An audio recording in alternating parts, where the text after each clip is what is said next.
नमो तस् भगवतो अरहतो सम्मा सम्बुद्धस्स। नमो तस् भगवतो अरहतो सम्मा सम्बुद्धस्स। नमो तस् भगवतो अरहतो सम्मा सम्बुद्धस्स। साधु साधु साधु। हमारे पूजनीय आचार्य गुरु बंदे जी को प्रणाम। साधु साधु साधु। श्रद्धावान उपासक उपासिकागण, ये जो पुण्य है बड़ा ही अद्भुत है। ये पुण्य जो है यह एकांततः हमारे जीवन में सुख देने वाला है। भगवान बुद्ध जी ने कहा है कि जो व्यक्ति पुण्य करता है तो यह किया हुआ पुण्य जहां जहां वो व्यक्ति जन्म लेता है वह छाया की तरह उसके साथ चलता है। तो कोई भी तरह का, किसी भी तरह का पुण्य हो, दान का पुण्य हो, सेवा का पुण्य हो, आ, या फिर धर्म श्रवण का पुण्य हो, धर्म अभ्यास का पुण्य हो, जिस भी तरह का पुण्य है वह पुण्य एकांतता सुख देता है। हम जो हम जो चर्चा कर रहे हैं पुण्य की महिमा, इसमें अधिकांश समय ये दिया हुआ दान किस तरह से फल देता है, दिया हुआ दान किस तरह से लाभ देता है, इसके बारे में चर्चा कर रहे हैं। आज हम आपको एक कहानी बताएंगे जिसे जानकर, जिसे सुनकर आपका चित्त भी पुण्य करने के लिए लालायित हो जाएगा, इच्छा करेगा, बार बार उसे दान करने की इच्छा, दान करने के लिए प्रेरित करेगा। इतनी सुंदर कथा है ये कहानी जो आज हम बताएंगे पुण्य की महिमा में। यह श्रीलंका में घटित हुई घटना है। भगवान बुद्ध जी के परिनिर्वाण के पश्चात अरहंत महेंद्र बंते जी द्वारा धर्म की स्थापना श्रीलंका में की गई। वहां पर अ, अनुराधपुर में इस बुद्ध शासन की नींव रखी गई और बहुत सुंदर तरह से संपूर्ण श्रीलंका द्वीप में धर्म का प्रचार हुआ। ऐसे समय में भिन्न भिन्न राजा उस देश में होकर गए। इन राजाओं ने भी धर्म का कार्य बहुत आगे तक बढ़ाया। अरहंत महेंद्र भंते जी ने जो परंपरा, भिक्षु परंपरा जो आरंभ की थी, उस परंपरा में लगभग 1000 वर्षों तक भिक्षु लोग अरहंत होते रहे। आज ऐसे ही एक भिक्षु के जीवन की कथा हम आपको बताएंगे। यह व्यक्ति भिक्षु बनने से पूर्व जिस जीवन में था उस कथा को पहले सुन लेते हैं। अनुराधपुर में राजा के पास काम करने वाले बहुत से काम करने वाले लोग होते हैं। तो राजा ने अपना एक दूत जो है किसी कारणवश या किसी कोई न्यूज के साथ में, किसी खबर के साथ में सीमांत प्रदेश जो होते हैं उसमें भिजवाया। तो मछुआरे जहाँ रहते हैं समुद्र के किनारे, ऐसे अनुराधपुर से समुद्र थोड़ा दूर पड़ता है, तो वहां भेजवाया।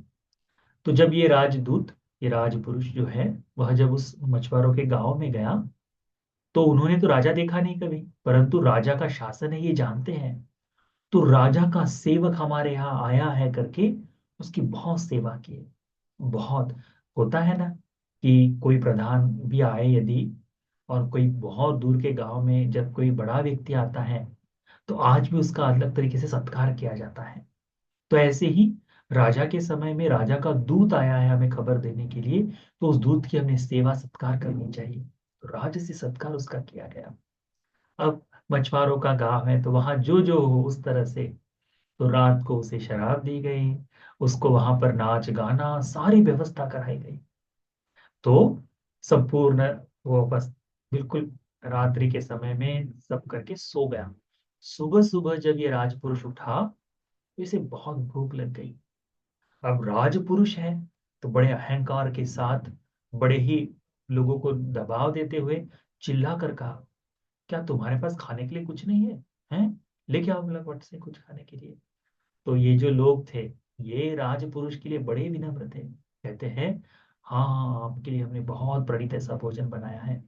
तो सबसे सुंदर सुगंध देने वाला जो चावल है, सुगंधित चावल, उस चावल में घी मिलाकर और आ, मुर्गे का मांस अच्छी तरह से पीटकर बहुत सुंदर छोटे छोटे टुकड़ों में बनाया हुआ, घी तेल में पकाया हुआ प्रणीत ऐसा सुगंध देने वाला यह चावल और मांस, ये बनाकर उसको दिया। श्रीलंका में चावल ही प्रधान स्वरूप से खाया जाता है तब भी और अभी भी। तो चावल में वह मांस रखकर दिया। तो बहुत खुशबूदार चावल है। शायद वे गरीब लोग न खाए स्वयं, परंतु राजपुरुष आया है तो उसकी सेवा में आदरातिथ्य जो कहते हैं ना कि आए हुए मेहमान नवाजी, उसके लिए उसको दिया। अब ये आदमी सुबह उठकर अभी बैठा है, भूखा है, उस उस खुशबूदार चावल को लेकर उसने मिलाया उसको अच्छे से, चावल में उसको मिलाते ही उस खुशबू को देखकर एक कुतिया वहां नजदीक में आ गई और उसकी तरफ देखने लगी कि कुछ खाने को देगा करके। अब अपने घर के अंदर तो बैठा नहीं है, घर के बाहर ही, जिस झोपड़ियों के बाहर बैठा हुआ है। तो उस कुत्ते के ऊपर उसे बहुत गुस्सा आया। मैंने खाना भी नहीं शुरू किया और यह आ गया करके आसपास देखने लगा कि इसको भगाए कैसे। होता है ना, कोई बाहर बैठ के खा रहा हो, कोई कुत्ता आ जाए, जानवर आ जाए, तो लकड़ी है तो लकड़ी से उसको मारेंगे या कुछ करके उसको भगा देते हैं कि नहीं। इसने आसपास देखा, इसे कुछ नहीं मिला। तो चावल की गुली बनाई, सब एक एक इसमें बनाया गुली, और उसी को फेंक कर उस कुतिया को मारा। तो वो जहां गिरा उसको लगा होगा, चावल बिखर गए। उस प्रणीत आहार को वो कुतिया जो है बहुत प्रेम से खा गई। जितना भी पिंड बनाया होगा, उतने समय में ये भी खाने लगा। जैसे इसने एक निवाला खाया, इसके मन में आया इतना प्रणीत भोजन, और वो कुत्ते ने भी खाया है तो बहुत आनंदित हुआ। पहले देते समय तो बड़े गुस्से से दिया है, परंतु तत्काल ही मन में, मैंने कुछ तो भी अच्छा ही किया है, ऐसी प्रणीत भोजन के लिए तो जानवर भी इच्छा करेगा ही ना, करके सोचकर उसने अपने मन को, जो उसके प्रति बैर था कुतिया के लिए, वो खत्म कर दिया और कहा कि नहीं ये ठीक है। मुझे लगता है और थोड़ा सा चावल उसने दे दिया होगा उसे खाने के लिए। तो मन प्रसन्न कर दिया। बुद्ध शासन में क्या बताया है? 3 जगह पर दान देते समय मन प्रसन्न होना चाहिए। कितनी जगह पर? 3 जगह पर। कौन कौन सी? एक है पुब्बेव दानम सुमनो होते, दान देने से पहले अपने मन को प्रसन्न करना। उसके बाद में है ददंग चित्तंग प्रसादेति, दान देते समय प्रसन्न चित्त होना। और दत्वा आत्मनो होती, दे देने के बाद प्रसन्न चित्त। देने से पहले इसके मन में, चित्त में आनंद था क्या? नहीं था।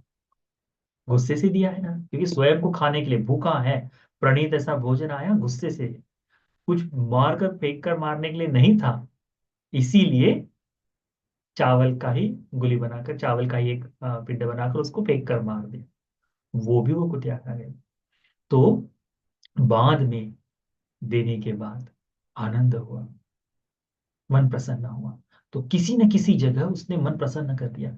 तीनों जगह मन प्रसन्न करता तो कितना सुंदर होता, पर संभव नहीं।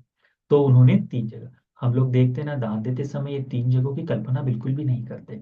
हमने ये करना चाहिए हमेशा दान देते समय। तो दान ये सब हो जाने के बाद उसके मन में आनंद था कि आज दिन में कुछ अच्छा काम हो गया है करके। वहां से उन लोग गांव वालों को सब जो खबर थी वो देकर, सब बताकर निपटाकर अपना गांव राजमहल की तरफ निकल पड़ा, अनुराधपुर जाने के लिए चला गया। लंबा सा समय लगता है जाने के लिए, दिन लगते हैं कई। तो रास्ते में चोरों के द्वारा उसी रात को, उस शाम जाते समय जब निकला है सुबह, तो जाते जाते उसको जंगल में लोगों ने पकड़ लिया, चोरों ने, और लूटने के लिए उसको मार डाला। वही उसकी मृत्यु हो गई। मरने के बाद पुनः श्रीलंका में ही महालवेहर नाम की एक जगह है मातले के नजदीक में, उस विहार के नजदीक में एक परिवार में जन्म लिया। अब पूर्ण श्रीलंका में जगह जगह विहार है, तो मातले के नजदीक में महालवेहर करके नाम की एक गांव है, विहार है। उस विहार के पास में जो परिवार है उसमें जन्म लिया। परिवार बड़ा श्रद्धावान है, भिक्षु संघ को दान आदि देता है, संघ की सेवा में रखता है। तो माता पिता ने इस पुत्र का, जन्म लिए पुत्र का नाम रखा संघ दत्त। ठीक है, संघ को देने वाला या संघ से प्राप्त, उस तरह का अर्थ रहने वाला संघ दत्त नाम रखा बच्चे का। बच्चा बचपन से ही विहार में आना जाना, भिक्षुओं के साथ बातचीत करते करते बड़ा हुआ। देखो, विहार के नजदीक में रहे तो उसका कितना लाभ होता है। बचपन से ही धर्म को सुनने को मिलता है, धर्म का पालन करने को मिलता है ना। इसीलिए अपने बच्चों को हमने निरंतर बुद्ध विहार में भेजना चाहिए, भिक्षुओं के संबंध में धर्म की चर्चा करनी चाहिए। जैसा इनके साथ हुआ वैसा हमारे साथ नहीं होगा, परंतु हमारा बच्चा धर्म सीख सकता है। तो ये संगत जब बड़ा हुआ, युवक हुआ, तो इसके मन में आया कि मैंने गृहस्थ धर्म में रहने से अच्छा है कि प्रवचित हो जाऊं। तो माता पिता से अनुमति ली, क्योंकि बगैर माता पिता की अनुमति की कोई भिक्षु प्रवचित नहीं हो सकता, कोई व्यक्ति प्रवचन नहीं पा सकता। तो माता पिता की अनुमति ली, तो माता पिता ने अनुमति दी। ये वहां से महालेन नाम का एक विहार है, दूर दराज में कोई विहार है, वहां पर जाकर प्रवचित हुआ। अब वहां प्रवचित होने के बाद समय के साथ उपसंपदा प्राप्त की और धर्म का अभ्यास करने लगा। तो बोधि वृक्ष है, चैत्य है, इनको साफ सफाई करते हुए वहां रहने लगा। वहां के जो गृहस्थ लोग थे वे भी बड़े आनंदित थे कि बंते जी यहाँ हैं। तो भोजनदान आदि से उनकी सेवा करने लगे। पिंडपात क्रिया है तो बंते जी को भोजनदान। एक समय ऐसा आया कि जब संपूर्ण श्रीलंका में अकाल पड़ा, दुर्भिक्ष, भोजन बिल्कुल नहीं मिल रहा है। 12 वर्षों तक ये अकाल रहा है, 12 वर्षों तक। हुआ ऐसा कि जब अकाल शुरू हुआ, तो जब तक लोगों के पास भोजन था तब तक वो गांव में बने रहे। जब भोजन समाप्त हो जाता है, खाने को नहीं रहता, तो लोग क्या करते हैं, पलायन करते हैं, गांव को छोड़कर कहीं और चले जाते हैं। तो वैसे ही ये जहाँ विहार है, महालेन विहार है, वहां के आसपास के लोगों ने विचार किया कि अब यहाँ जीवन जीना बड़ा मुश्किल है, हम नहीं जी पाएंगे, तो इसे छोड़कर कहीं और पलायन करे करके।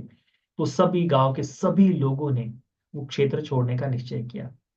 बंते जी के पास गए वे लोग और कहने लगे, बंते जी हम लोग जा रहे हैं यहाँ से, आप भी हमारे साथ रहे तो हम जहां जहां जैसे जैसे भी जिएंगे, जैसे भी खाएंगे, आपको भोजन दान आदि करेंगे। तो ये भिक्षु जो कहते हैं, जो संगदत्त बनते हैं, ये कहते हैं कि कोई नहीं, आप लोग चले जाओ, मुझे जैसा भी यहाँ पर मैं बोध ऋषि की सेवा करूंगा, चैत्य की सेवा करूंगा, साफ सफाई रखते हुए जैसा भी मिलेगा मैं वैसा खाकर अपना जीवन यापन करूंगा करके। तो लोगों ने कहने के बाद भी भंते जी कहें कि मुझे इसमें आनंद आता है, इस कार्य में, संग इस धर्म के कार्य में, इस सेवा के कार्य में आनंद आता है, तो मैं करूंगा। तो लोगों ने भी ठीक है कहकर लोग चले गए। दूसरे दिन अब पूरा गांव पूरा खाली हो गया। दूसरे दिन सुबह बनते जी जब उठे, चैत्य की सेवा किए, बोधिवृक्ष को झाड़ू वगैरह, आसपास में झाड़ू लगाए, सब वगैरह करने के बाद भिक्षा पात्र हाथ में लिए, भिक्षा पात्र हाथ में लेकर जैसे ही बाहर निकले, तो ख्याल आया कि जहां मैं भिक्षा मांगने वाला हूँ वहां तो कोई भी नहीं है। अब तो दहलीज के बाहर, ही रूम के बाहर, बोधिवृक्ष के पास या दरवाजे के पास हो गए। तो ऐसे समय में वहां उस विहार के पास एक बहुत विशाल वृक्ष था, उसके देवता, वृक्ष के अधिग्रहित जो देवता होते वे आए, मनुष्य रूप लेकर आए और कहते हैं, मते आप या ऐसे ही रहिए, मैं आपको जैसा भोजन होगा आपको दान दूंगा। तो उसने भोजन दान दिया। कहते हैं कि ये दुर्भिक्ष में भोजन मिलना तो बड़ा मुश्किल हो जाएगा। तो बंदे जी को पता चला कि वह देवता है। सॉरी। तो वो तो कहते हैं कि बनते, आप प्रतिदिन, जब भी आपको भोजन की जरूरत हो, प्रतिदिन आप यहाँ ऐसे ही भिक्षा पात्र ले लीजिए, तो मैं आपको भिक्षा पात्र में भोजन दान दे दूंगा। और मुझे, आप यही रहकर आप जो पुण्य कर रहे हैं उसे करते रहे, इससे मेरा भी पुण्य होगा, मुझे भी उसका आनंद मिलेगा। तो प्रतिदिन, दिन हो गए, 2 दिन, 10 दिन, वर्ष हो गया, 2 वर्ष हो गए, ऐसे वर्ष बीतते गए। भक्ति जी के मन में विचार आया, जब आप भोजन वगैरह ले रहे हैं, प्रतिदिन वो व्यक्ति, वो प्रतिदिन वो देवता भोजन दे रहा है। उस भिक्षु के मन में आया, ध्यान करते समय या बैठे हुए समय, श्रीलंका द्वीप में अकाल पड़ा हुआ है, सभी भिक्षु लोग जो है उन्हें खाने को नहीं मिल रहा है, अनेक अनेक तरह से उनकी विपत्ति हो रही है। उस कहते हैं इस 12 वर्ष के अकाल में अनेक भिक्षु लोगों की मृत्यु हो गई थी। इसके बाद ही अलविहार में त्रिपिटक का लिखान किया गया है, क्योंकि यदि सभी भिक्षु मर जाएं तो फिर शासन कैसे रखा जाएगा, इसीलिए। तो वहां पर आ, बंदे जी के मन में विचार आया, बस उन्हें लगा कि इस इतने कठिन परिस्थिति में, इतने कठिन स्थिति में मुझे यदि भोजन मिल रहा है, तो निश्चित ही मैंने बुद्ध, प्रत्येक बुद्ध अरहंतों की सेवा की होगी अतीत में, अरहंतों को भोजन दान दिया होगा, जिस कारण से मुझे ये मिल रहा है। तो ऐसा विचार करके वो बड़ा आनंदित होता है। दूसरे दिन जब ये देवता आते हैं, तो उनको पूछता है कि देवता, मैंने जैसे सुना है अपने बड़े भिक्षुओं से कि देवता लोग पूर्व जन्मों को देख सकते हैं, दूसरों के भी वो जानते हैं। तो क्या मेरे जन्म में ऐसा कुछ दिखाई देता है कि मैंने बुद्ध, बच्चे बुद्ध आदि को भोजन दान दिया है? तो देवता कहते हैं, उनका दिया हुआ दान का विभाग तो महाविशाल है, वो बताना संभव नहीं हो पाता। परंतु तुम्हारे जीवन में मुझे केवल एक दान नजर आ रहा है अतीत के, वो मैं बता सकता हूँ। तो बड़े खुश होकर पूछते हैं बंदे जी, क्या है?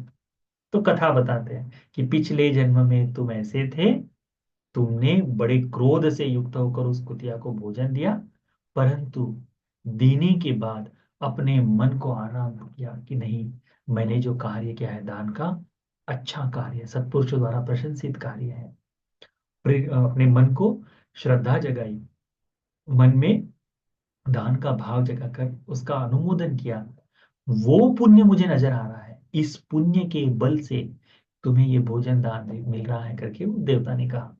भोजन लेने के बाद ये भिक्षु अपने कुटिया में आए, भोजन करने के बाद ध्यान के लिए जब बैठे, तो चिंतन करते हैं कि एक दान के फल से, श्रद्धा मन से नहीं दिया है, तिरस्कार के भाव से दिया हुआ दान भी, और जानवर को दिया हुआ दान, चित्त की प्रसाद के बाद, मन में आनंद आने के बाद, यदि जानवर को दिए हुए दान के फल से यदि मुझे ये सब प्राप्त हो सकता है, इस दुर्भिक्ष के काल में, अकाल के समय में मुझे भोजन मिल सकता है, तो बुद्ध, पच्चेक बुद्ध, अरहंत, भिक्षु संघ, इनको दिया हुआ दान कैसा विपाक देगा।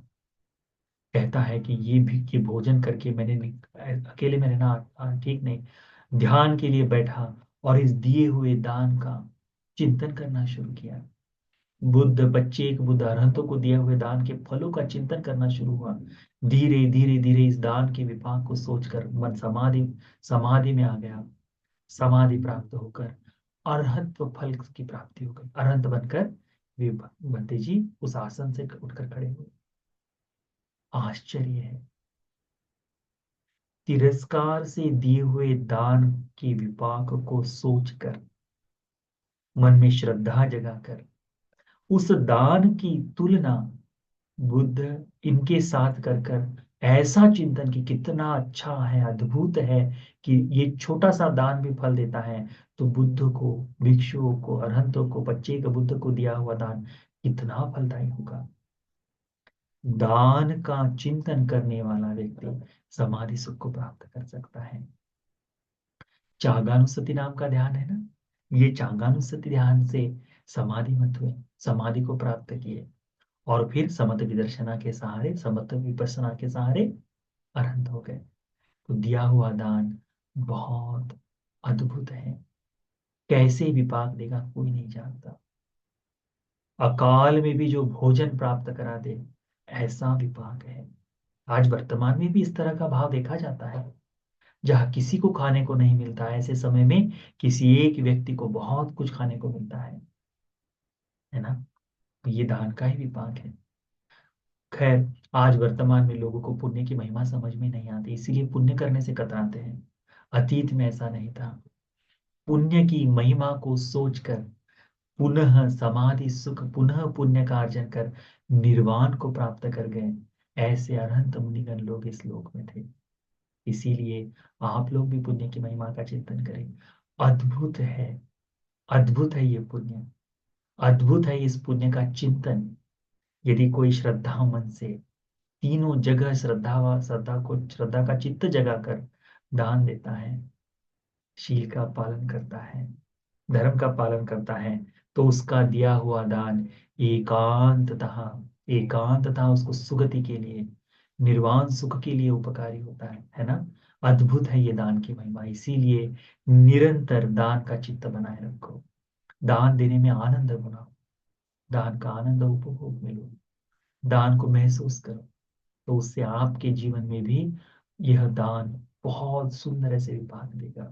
तो ये जो दान का महिमा है, पुण्य की अद्भुत महिमा है, इस धर्म देशना का उपदेश आप सभी को दान का आनंद भोगने वाला व्यक्ति बनाए। ये उपदेश आप सभी को पुण्य का संचय करने वाला व्यक्ति बनाए। ये उपदेश आप सभी को धर्म के बोध के लिए उपकारी हो जाए। साधु साधु साधु।